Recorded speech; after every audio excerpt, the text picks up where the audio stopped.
about reproductive medicine, and then slightly general in terms of the precision medicine in reproductive in the productions, about the challenge and then opportunity.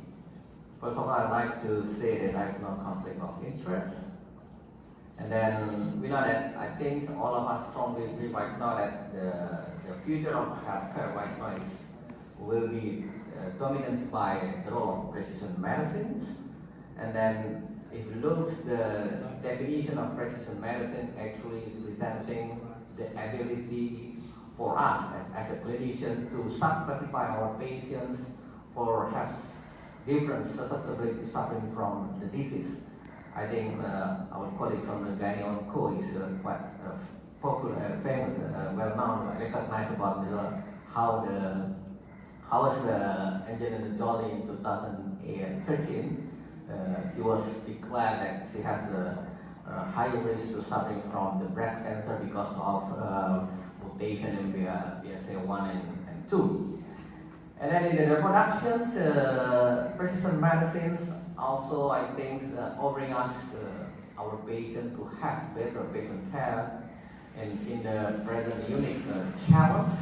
And then also very interesting that by precision medicine that traditional, not traditional randomized control trial can be used for our to get the best for our patient if it looks how the precision medicine will develop in the future. And then for the reproduction, one of the part in reproduction in IVF is very important is hormonal stimulations. For IVF, that offering opportunity for us if we use the precision medicine, we can get the best oocyte for the best embryo and then for the pregnancy of our patients. And I think most of the diseases starting from the respiratory diseases, and then today we talk a lot about the cancer. Now always the approach of precision medicine right now is introduced very well. And then in precision medicine, we do not talk about only 1 or 2 or 3 genes, but even more than 100 genes, including receptor, as previous speaker mentioned and discussed about how the role of some gene and even organoid in diagnosis and prognosis of the ovarian cancer. So the other thing also very important if you talk about the precision medicine is about the data. We know that the big data is new mile in medicine, and then how the way right now we capturing the data and then analyzing the data, and we know that right now evidence-based medicine in the near future will transform into algorithm-based medicine because of the precision medicines. And then not only the clinical data is very important, but also omics data. And then how do we integrate all of the data by using AI or using the bioinformatics? Then can use these algorithms as a new medical knowledge, and then even translation to the GP practice for diagnosis and prognosis and explain to our patients the new disease phenotypes. And then why IVF in the age of precision medicines? You know that based on the evidence 2002, this is from Yale University's published the paper that only 5% among fresh oocyte produce a baby. So that's why it's quite important for us as IVF clinicians, how we do the standardized best practice. We use the fertility drugs. How can we predict which one is best oocytes, which one is best embryos, and then also very important, how do we convince that embryo that we want to replace to the womb is normal, the Euclid embryos, that the patient can be pregnant if we replace the normal embryos. I think this is one of the subjects very important in precision reproductive medicines. We can use in the selection oocyte, sperms, embryos, and then endometrial receptivity. We talk a lot about the pharmacogenetics, and this is the era of the pharmacogenomic in IVF. So I think we have to optimize pharmacotherapy depend on the genetic background of each infantile patients, and particularly in IVF, we talk a lot about this all receptor. For example, in FSH receptors, the presence of allele, serine 680, requiring higher dose of gonadotropin in ovarian stimulation to produce more oocyte or more good embryos. And also LH, the variant of LH, LH is quite important in oocyte development. Also the variant of LH chain is requiring the higher dose of gonadotropin that we should give to the patients. Many things also, we talk about sex hormone binding globulin, and it's quite interesting. We methyl tetrahydrofolate reductase.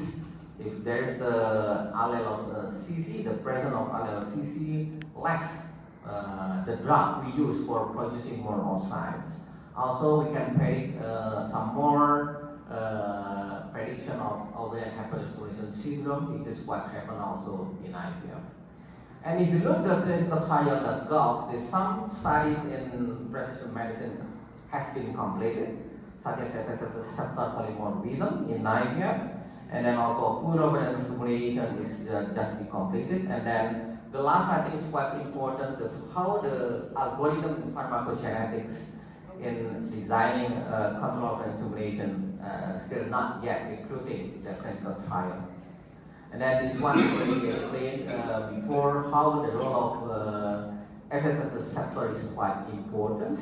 The presence of allele it will declining, slowing the CMP production, and of course it looks like there's a resistance of FSH receptor, so that's why we need higher dose if the patient has some polymorphism like this. And then this is some pilot study in our centers. In a small subject, we can see how the poor responder patients, in older patients, we have fewer oocytes, and then but unfortunately the drug may be slightly higher in the group of responder. But if you look at the polymorphism of FSH receptors, we did not find any significant difference in terms of wild type, heterozygote, and then also the presence of mutations in the presence of allele that the proportion is the same in the three of groups. So we cannot take some conclusions.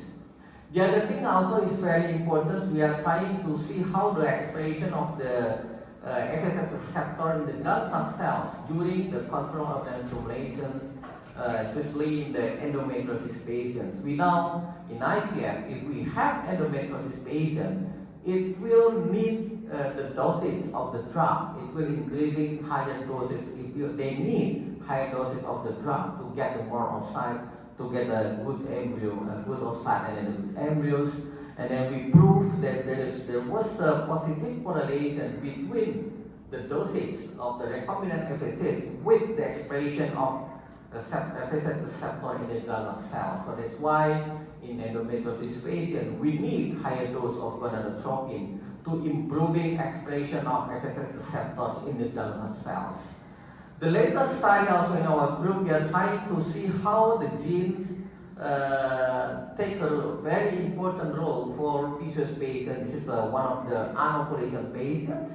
So we are trying to, we did the in silico studies across the 82 candidate genes that influence the prevalence of PCOS. And then you see this is we do the protein internetwork meticulously constructed using the strings. And then most likely we might focus on the insulin resistant, HIF1 in signaling pathway, then MPK, and also we can see this microRNA is quite important.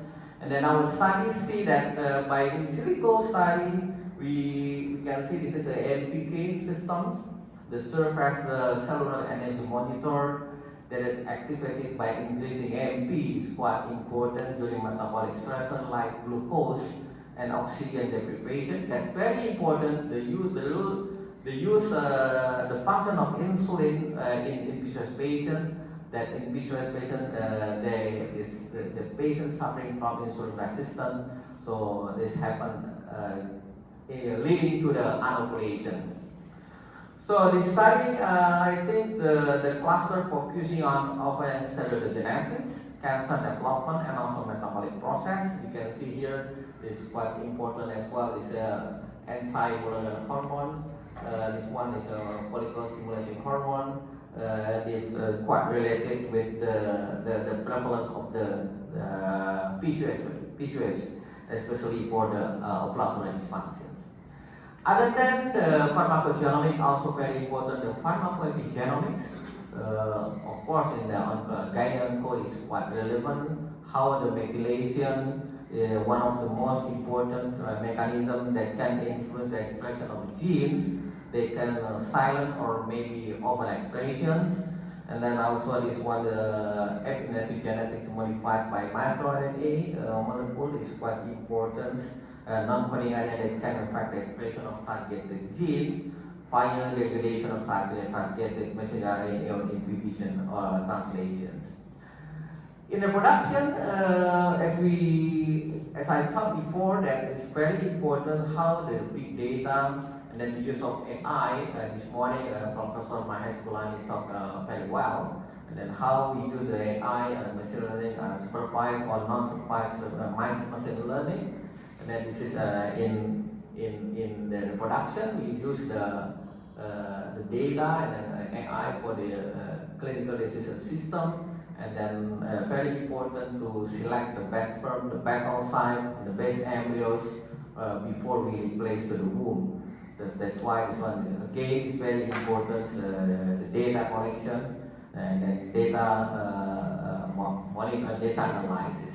Then the other things also, the next is very important, how we can check the employee of the embryos by using transplantation genetic testing, using the biopsy of the blastocysts on day 5 of embryos, or we can use also the cell-free DNA. This is cell-free DNA that's coming from the spent blastocyst media that was secreted by the embryos. It was consist of necrosis and also apoptosis cells, and we use the NGS, and the result is the same, comparing between the biopsy embryo and also cell-free DNA from the spent culture media.